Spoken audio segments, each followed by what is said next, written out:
Máscara y rostro del espiritualismo contemporáneo por Julius Evola. Capítulo 2. El espiritismo y las investigaciones psíquicas.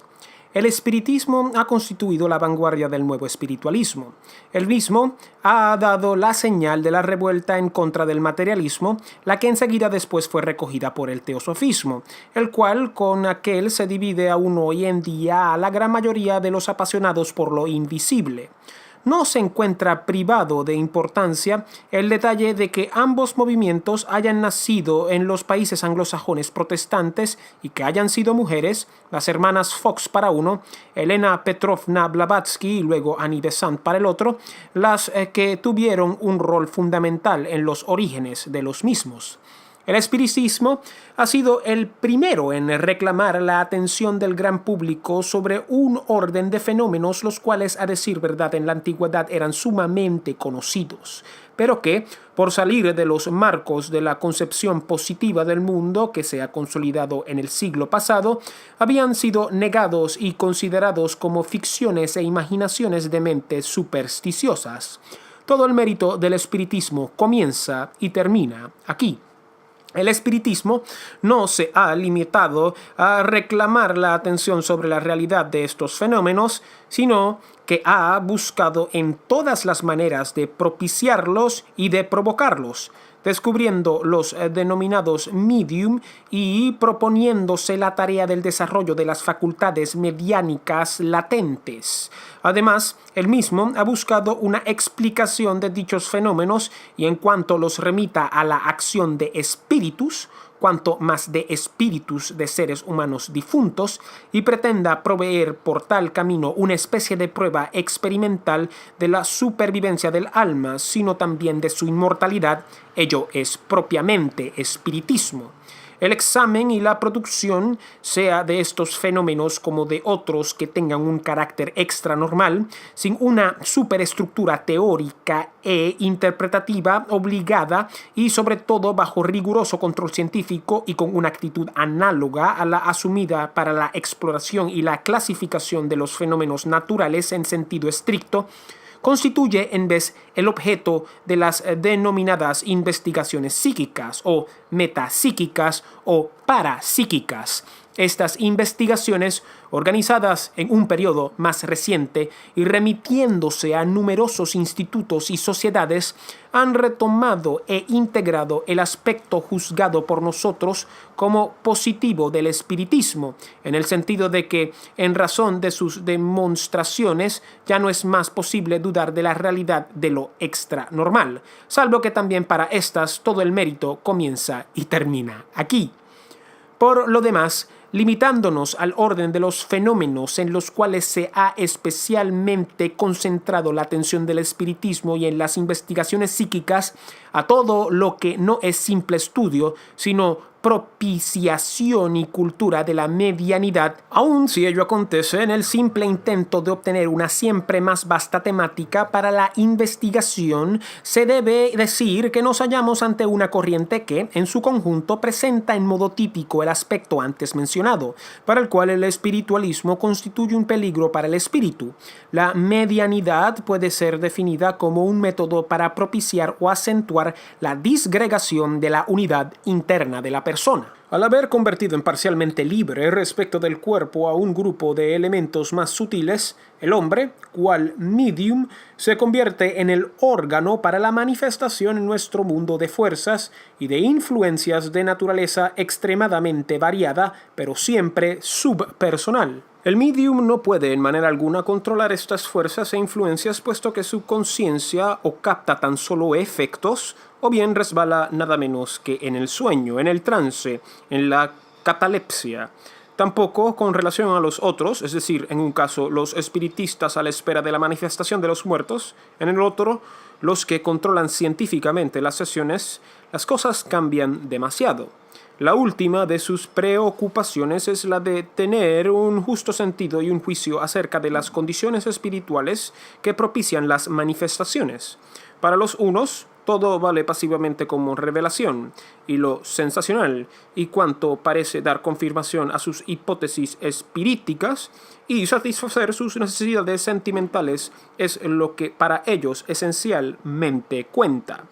Para los otros, es decir, para los de las investigaciones psíquicas, el hombre vale como un productor de fenómenos, siendo los fenómenos apreciados en la medida en que estos son inusitados y controlables. Y respecto de lo que acontece desde el punto de vista interno, se preocupan muy poco. También ellos no tendrían escrúpulo en usar medios de cualquier tipo, procedimientos hipnóticos y sustancias especiales para provocar artificialmente o intensificar la medianidad y tener así sujetos aptos para sus experimentaciones y sus constataciones. Ahora bien, en esta apertura casual acontecida en la persona de los medium, de los puntos de desemboque hacia lo invisible, con tal de que no salga afuera algo que sacuda y se imponga,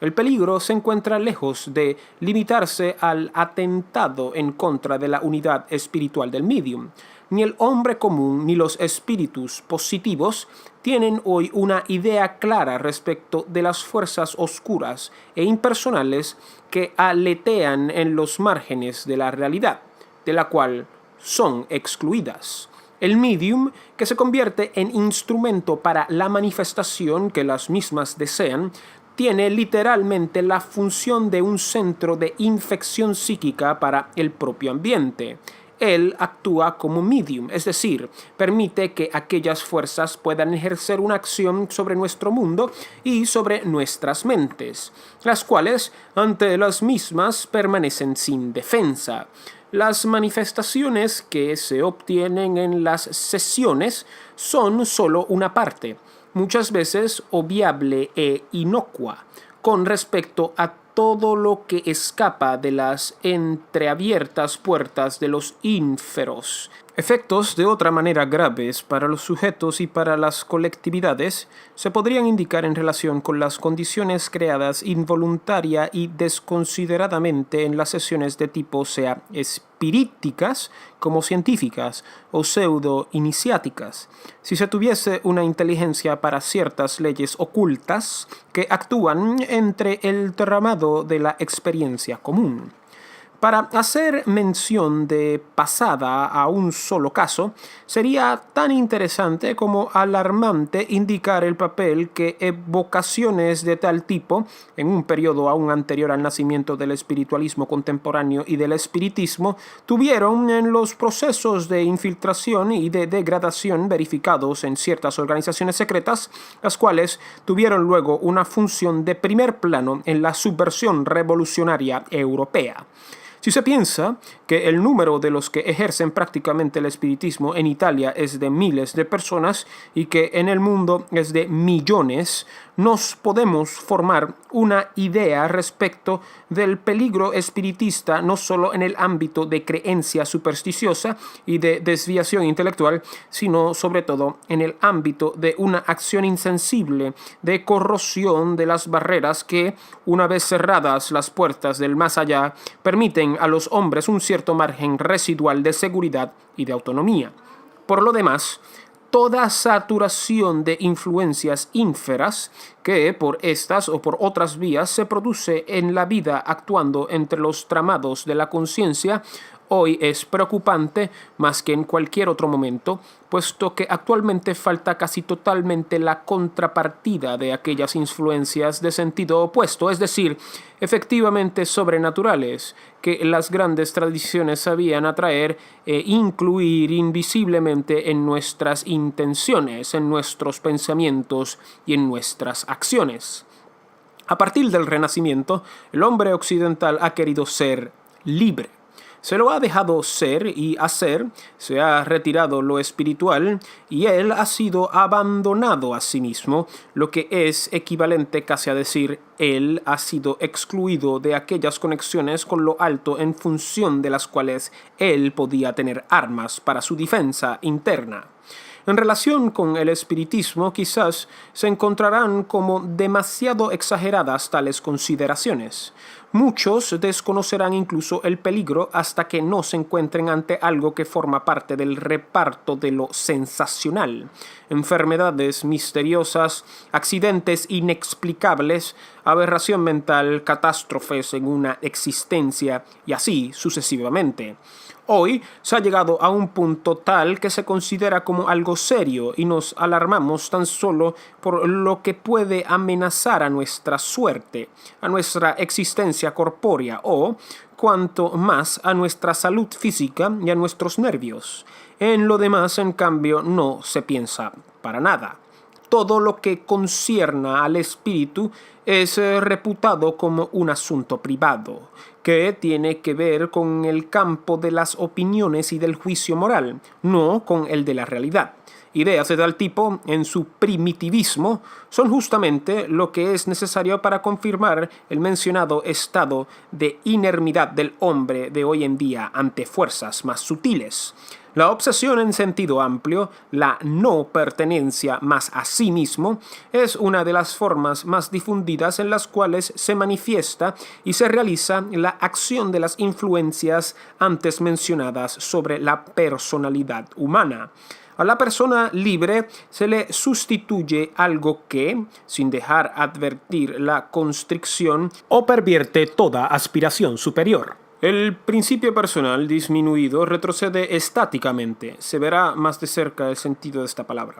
en lo promiscuo y colectivo, y lo colectivo, lo informe psíquico, es lo que manifiesta típicamente la irrupción destructiva. Evidentemente, no es más de los mediums, en sentido estricto y espiritista, de lo que se habla ahora, y ni siquiera de aquellos que respecto de los mismos hacen una especie de nuevo culto. Es una acción más distante, uno de los puntos de partida de la cual puede, sin embargo, ser señalado en focos de tal tipo. Ahora, el mundo moderno no tiene necesidad de impulsos ulteriores en este sentido, y aquel que tiene una mirada aguda ve, pues, cómo muchas cosas convergen, casi como elementos de un mismo plan, percibiendo el cual se tiene también manera de comprender la dirección y el sentido efectivo de los fenómenos particulares. Las consideraciones expuestas al comienzo se aplican sea al espiritismo militante, sea a aquellas ramas de las investigaciones psíquicas que considera a los mismos fenómenos, siempre y cuando el mismo no se limite meramente a constatarlos y a registrarlos por doquier estos acontezcan, sino que se tiende también a producirlos y a multiplicarlos, aprobando y valorizando la medianidad. Solo que en el segundo caso hay una limitación casi automática del peligro. En efecto, cuando la actitud científica con la desconfianza y la duda metódica que la resulta inherente es realmente mantenida, el mismo actúa muchas veces como un factor negativo y paralizante sobre la medianidad y sobre la producción de los fenómenos, puesto que estos reclaman una atmósfera psíquica ad hoc para una plena explicación. Es como un círculo vicioso procedente de la inadecuación del método a la materia a la cual se aplica, después de lo cual quedaría por examinar las hipótesis de las especulaciones de las dos tendencias, la cual se deberá limitar aquí a algún punto esencial. Tal como se ha dicho, para los espiritistas los fenómenos mediánicos valen como una prueba experimental de la supervivencia y, para algunos, de la misma inmortalidad del alma de los muertos. Dejando a un lado los dogmas de la fe, ellos piensan rechazar por tal camino el agnosticismo y el materialismo de los modernos, puesto que estos se ubican en su mismo terreno de los hechos, de las pruebas tangibles. A no ser que sea la personalidad de los muertos la que opera en los fenómenos mediánicos, o también tan solo en algunos de estos, es algo sumamente sujeto a caución. En realidad, sea los espiritistas como los de las investigaciones psíquicas, no disponen para nada de algún medio para determinar las verdaderas causas de los fenómenos. La medianidad y los otros estados análogos en los cuales se ponen los sujetos son por hipótesis estados de conciencia reducida o paralizada. Son estados en los cuales el poder de visión y de control interno del yo no acompañan el desplazamiento de plano a través del cual se despiertan las causas de los fenómenos y de las manifestaciones extranormales. Mientras que uno cae, pues, en trance, los otros permanecen afuera, para mirar o para sentir, conmovidos y raptados, o bien provistos de preciosísimos instrumentos de registro a la espera de la producción de algo que, en su burda materialidad, no podrá nunca tener un rostro definido. Ahora bien, causas sumamente diferentes pueden producir un mismo fenómeno. Por ejemplo, se puede tener el fenómeno de la levitación como obra, sea de un medium, sea de un santo, sea de un brujo, sea de un iniciado o de un yogi. Y la falta de firmes bases doctrinarias, la presencia de sugestiones y de predisposiciones sentimentales, sobre todo el sentido restringido y humano que de cada cosa poseen los modernos, hacen en modo tal que no solo el todo se reduzca a hipótesis, sino que las hipótesis preseleccionadas se encuentren entre las más ingenuas y unilaterales. Ello cuando no se tenga nada menos que ver con las afirmaciones disfrazadas de un verdadero y propio credo no menos intolerante que el religioso que se pretendía superar con las pruebas experimentales. En cuanto a las investigaciones psíquicas o metapsíquicas, en particular hay que señalar aquí nuevamente lo inadecuado del método. Es asumida la misma actitud que la ciencia positiva tiene respecto de los fenómenos psíquicos o biológicos. También porque en la mayoría existe la tácita persuasión de que no se tenga que ver tanto con el espíritu o con lo suprasensible en sentido propio, cuanto con un orden de leyes naturales, aún no bien conocidas, como anteayer no eran aún conocidas las leyes de la electricidad y del magnetismo. Garantizar respecto del truco y de las mistificaciones, este es el aporte positivo de tal investigación. El aspecto sensible de las manifestaciones es, además de la deformación profesional, la fuente del equívoco metodológico. Si este aspecto no estuviese presente y si los espiritualistas no insistiesen tanto en una convalidación positiva de sus tesis, nos habríamos cuidado muy poco de aplicar a este orden de cosas el método experimental, cuanto una mente sana lo habría pensado, por ejemplo, en lo relativo a los productos del genio y de la creatividad estética. Por supuesto que ello, antes de las prevaricaciones ejecutadas, también aquí por una cierta psicología materialista y por el psicoanálisis. Es algo singular el carácter obtuso por el cual no se comprende que se trata en verdad de un espiritual, que un conocimiento adecuado no puede venir de registros y de certezas exteriores, sino solo y únicamente a partir de una identificación de uno mismo con el mismo proceso, de una actitud de seguir activamente la génesis y el desarrollo hasta alcanzar, finalmente, la eventual manifestación sensible, lo cual no es sino una parte que toma de lo demás el propio sentido. Un problema debatido en metapsíquica es si algunos fenómenos extranormales deben explicarse con facultades desconocidas por los medium y por otros sujetos, o bien si nos debemos referir también a agentes externos, extraindividuales. Pero este asunto pierde gran parte de su relevancia cuando se hace intervenir al inconsciente o al subconsciente, porque por definición el mismo pertenece a lo subpersonal, es una región psíquica en la cual lo que es individual y lo que no lo es se encuentran separados por fronteras débiles y que pueden extenderse a la comprensión también de zonas pobladas por toda clase de influencias, por pensamientos errantes e incluso por fuerzas que no tienen siempre una correspondencia en el mundo de los seres encarnados y de la realidad sensible. En la metapsíquica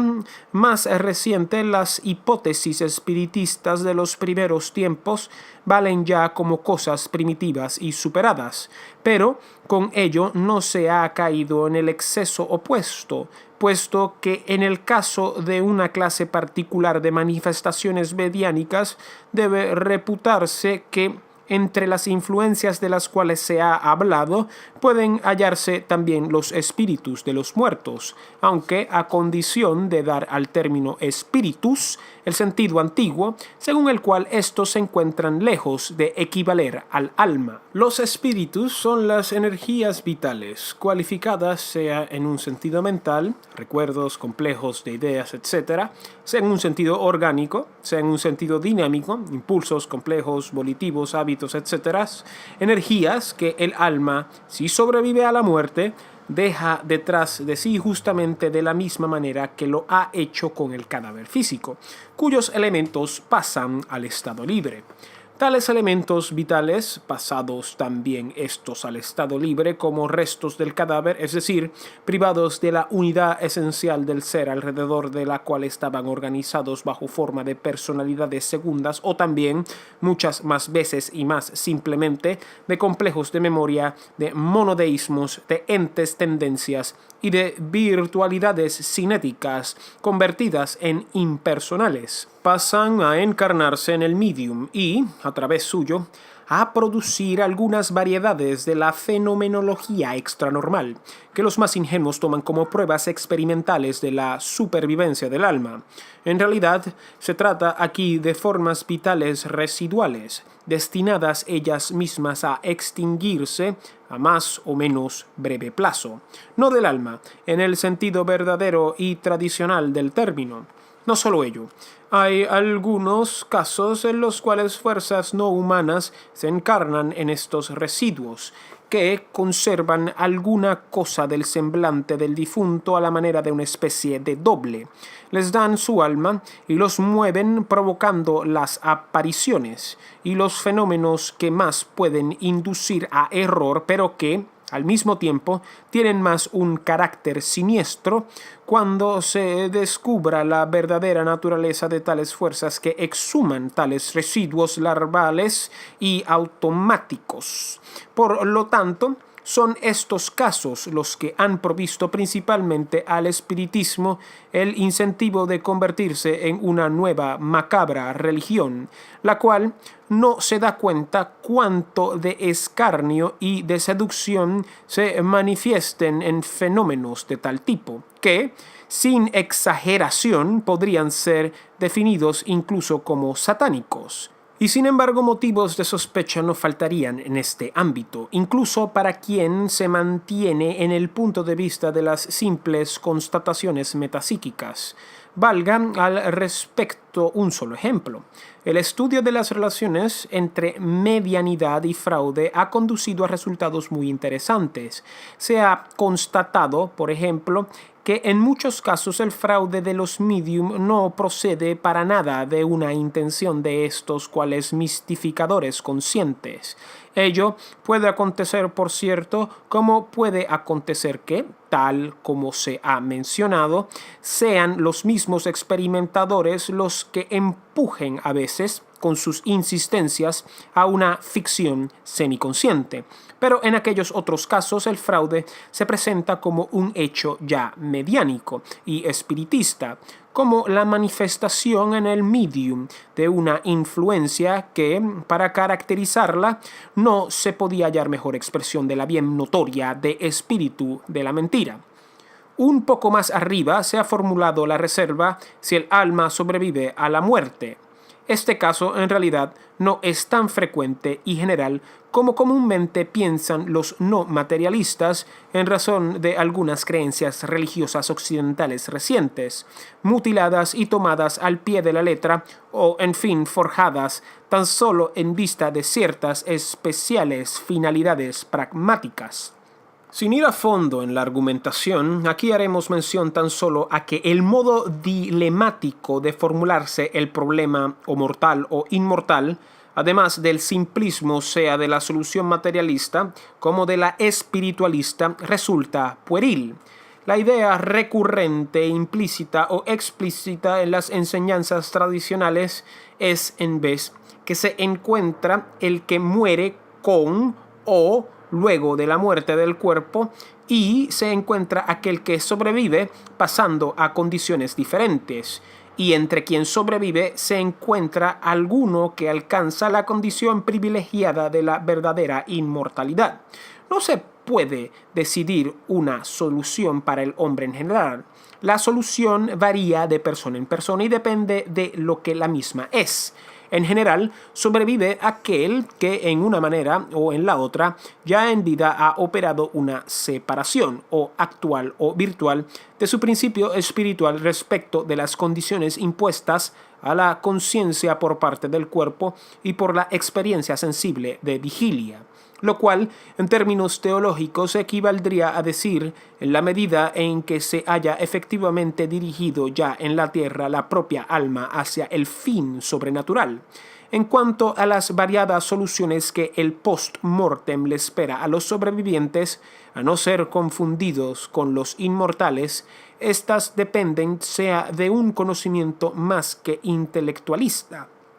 sea de las inclinaciones que la conducta interna ha impreso al alma en vida, sea de la iniciativa, del comportamiento y de la dirección de la cual sea capaz el alma misma en el momento de morir, in extremis, o ante situaciones, pruebas y experiencias que no son más de este mundo. Sobre este último punto que nos interesa, puede remitirse a la enseñanza de los lamas contenida en el libro tibetano de los muertos, Bardo Tudol,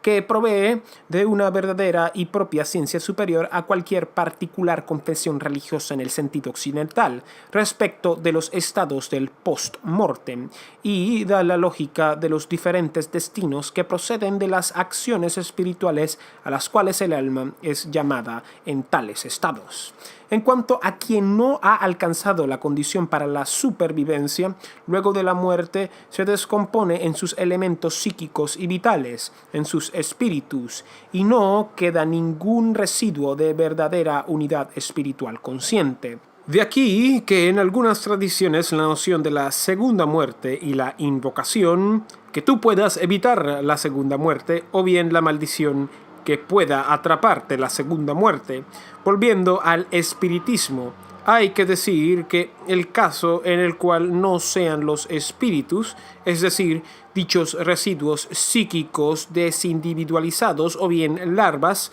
máscaras y facsímiles de personalidades vitalizadas por influencias ínferas, según lo que hiciéramos mención, sino las almas liberadas de los muertos, las que se prestan para entusiasmar y fortalecer la fe a los círculos espiritistas o para dar elementos a los coleccionistas de fenómenos y a los archivos metapsíquicos es tan raro que a priori se puede casi excluir. Aquellas almas habitan en regiones, es decir, en estados espirituales tan trascendentes que no tienen más relación con el mundo de los cuerpos y con los asuntos y sentimientos de los hombres. Y cuando, para cumplir una misión, las mismas abandonan estos estados para una cierta manifestación bajo las condiciones del espacio y del tiempo, el último lugar en el cual esta manifestación habría que buscarse es entre los fenómenos que se encuentran bajo las manos de los espiritistas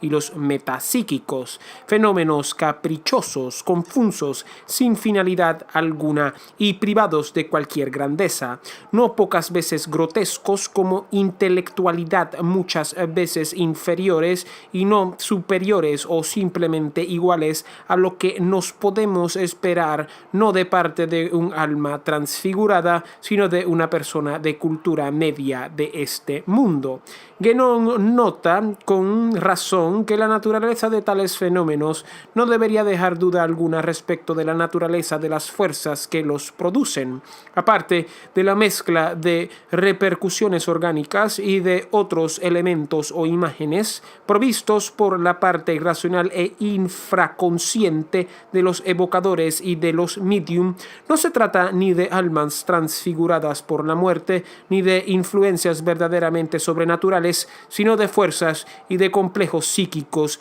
que vagan en el subhumano con mayor o menor relación con el elemento ínfero de la naturaleza, o bien se trata de larvas y de residuos que no pertenecen más a almas ascendidas o, más todavía, a productos de descomposición de las almas que ni siquiera han sobrevivido. Esto es todo lo que puede resultar de una visión conforme con la realidad. En el último caso, es el sentido literal, que se puede decir que a veces son los muertos los que operan en el orden de las cosas de las cuales estamos hablando, y en sentido por igual literal se puede agregar que el medium sigue la vía de los muertos. Con el trance y con los otros estados afines a la misma, él evoca los primeros grados de aquella reducción de la conciencia y de aquella progresiva disociación de la unidad espiritual en la cual incurre el que muere en serio. A través de esta vía, la vía del Hades, encuentra los residuos de los muertos, que la toman para recorrerla en sentido inverso, arribando a manifestarse en el mundo del cual habían sido excluidos con la destrucción de su cuerpo. En el orden psíquico, tales residuos tienen un papel similar al de los productos de putrefacción, que se transforman en otros tantos focos de infección para los organismos vivos. Los antiguos, los orientales e incluso ciertas poblaciones denominadas primitivas sabían de estas cosas más que todos los espiritistas y todos los presidentes de las sociedades para las investigaciones psíquicas juntos. Por esto, la evocación de los muertos casi siempre era condenada como un grave delito. Ellos trataban de alejar definitivamente de los vivos los restos espirituales de los muertos, o bien actuaban para aplacarlos o vincularlos. No era otra la razón secreta de muchos ritos funerarios tradicionales, los cuales no se reducían a meras ceremonias, sino que ejercían entonces una acción efectiva y determinante sobre las fuerzas psíquicas pasadas al estado libre, con la disolución del organismo físico. El comercio no con estos residuos, sino con las almas de los muertos, en modo tal de tener revelaciones respecto a de estos, era considerado como una cosa absurda. Aún en nuestros días, un lama como David Neal, al referirse a cómo los ingleses creían en cosas semejantes, respondió: ¿y esta es la gente que conquistó la India?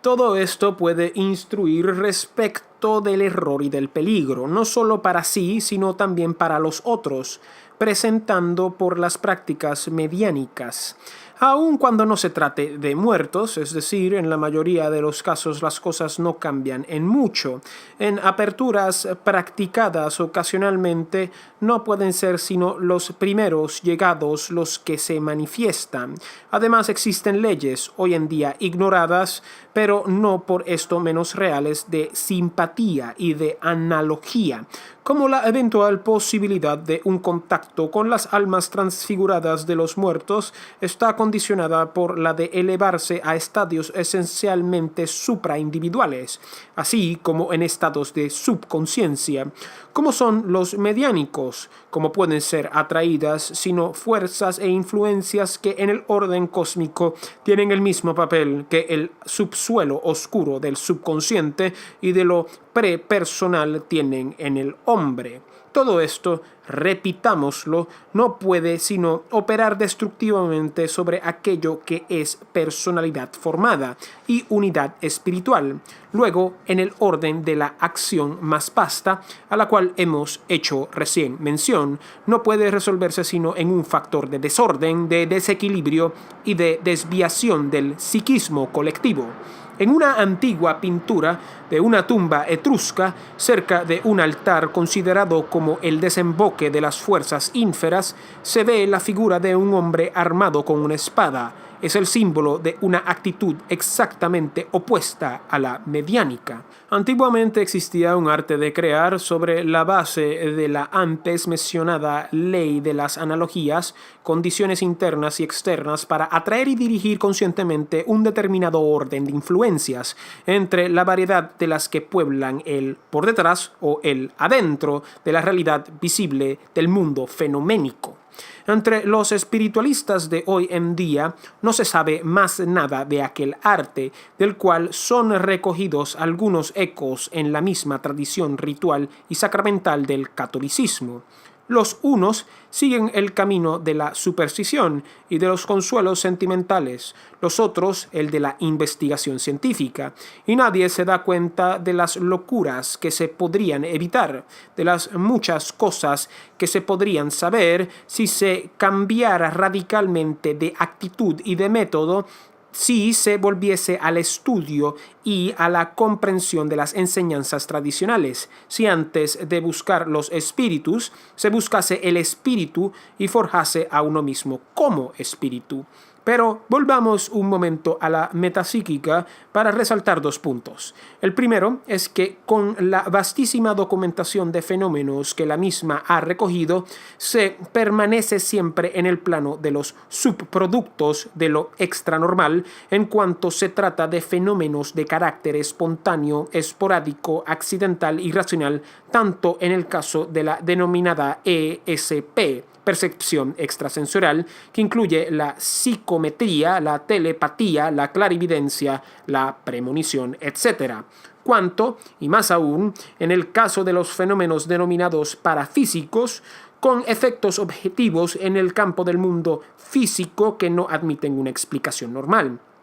Ello es bastante obvio, puesto que quien verdaderamente tuviese el poder de producir fenómenos de carácter diferente, intencional y voluntario, sobre la base de una calificación espiritual, digamos de iniciado, de verdadero yogi o también de santo, apareciendo casi sin excepción como la contraparte constante, no osaría nunca pasar por la mente de ponerse a disposición como un sujeto de las investigaciones parapsicológicas profanas. Estas, pues, no pueden contar sino sobre un material espurio, esparcido y casual que no implica una orientación precisa. En el campo de la metapsíquica, cuando nos referimos tan solo a facultades extranormales del sujeto o también a sus contactos con un quid indefinido, la imposibilidad de disponer para su examen de fenómenos producidos voluntaria y libremente es sin más reconocida y es considerada como un insuperable hándicap para la investigación experimental. Hay más, y este es el segundo punto a poner en relieve. Ha sido constatado que el proceso de la percepción extrasensorial y de otras facultades parapsíquicas es en su parte esencial inconsciente, que las manifestaciones se vinculan por lo menos a una reducción de la conciencia. Recientemente, ello ha sido subrayado por ejemplo por Tyrrell y por Rine, a un estado límite entre sueño y vigilia, semejantes en parte al trance de los medium. Tanto que en algunos intentos por activar experimentalmente aquellas facultades se ha recurrido a la hipnosis de los sujetos. Todo esto nos dice que en este campo se trata de un extranormal que desde el punto de vista de los valores de la personalidad presenta un carácter regresivo subpersonal. Así pues, no han faltado investigadores como Vasijev y Tenhev, los cuales han llegado a formular la hipótesis de estados filogenéticamente regresivos. Es decir, regresión del sujeto en la condición de la psiquis primitiva correspondiente al nivel de poblaciones salvajes, con facultades extranormales ya perdidas. Se reputa con el desarrollo sucesivo de la psiquis humana, del pensamiento lógico, etcétera, etcétera. Si en metapsíquica, por lo que se refiere a los fenómenos parafísicos, no se sabe aún qué es lo que hay que pensar para explicar los fenómenos en la perspectiva de la percepción extrasensorial, comprendida la premonición, han sido formuladas hipótesis que a veces confluyen en el espiritualismo. No se trata tanto del inconsciente colectivo tan querido por Jung, el cual en el fondo no lleva más allá del dominio psicológico, sino de una especie de conocimiento universal, que comprende el conocimiento perfecto de acontecimientos presentes, pasados y futuros. A tal respecto, autores como C.A. Mays y H.H. Price han incluso hablado de una psychic ether, que recuerda bastante a la noción hindú del akasha. siendo sin embargo el campo PSI la designación más científica usada por aquella metapsíquica más reciente que ha acogido un tal hipotético principio explicativo, que es un quid de carácter físico y psíquico al mismo tiempo que retomaría y trascendería las condiciones de espacio y tiempo. Es gracias a contactos con tal campo que los sujetos se convertirían en capaces de percepciones extrasensoriales. Ha sido, sin embargo, notado que entonces tanto vale hablar sin más de un suprasensible, admitiendo el cual se impondrían revisiones sumamente perturbadoras de las condiciones científicas corrientes y establecidas acerca del espacio, el tiempo y la naturaleza. Pero todo esto tiene sino un interés teórico. Se admita o no la existencia de este quid suprasensible, a nosotros nos interesa resaltar que aun cuando en parte se tuviese que pensar en contactos de los sujetos con el mismo, de acuerdo a lo que hemos antes notado y que también la metapsíquica ha reconocido, tales contactos se establecen en los casos conservadores, en lo subconsciente y en lo inconsciente, en condiciones de una conciencia en gran medida reducida, en una línea análoga a la de la medianidad y de la hipnosis, pues a través de una dirección descendente en vez que ascendente, por un rebajamiento del nivel psíquico personal en vez que por una elevación del mismo hasta el de la supraconsciencia. El límite antes mencionado resulta, pues, confirmado.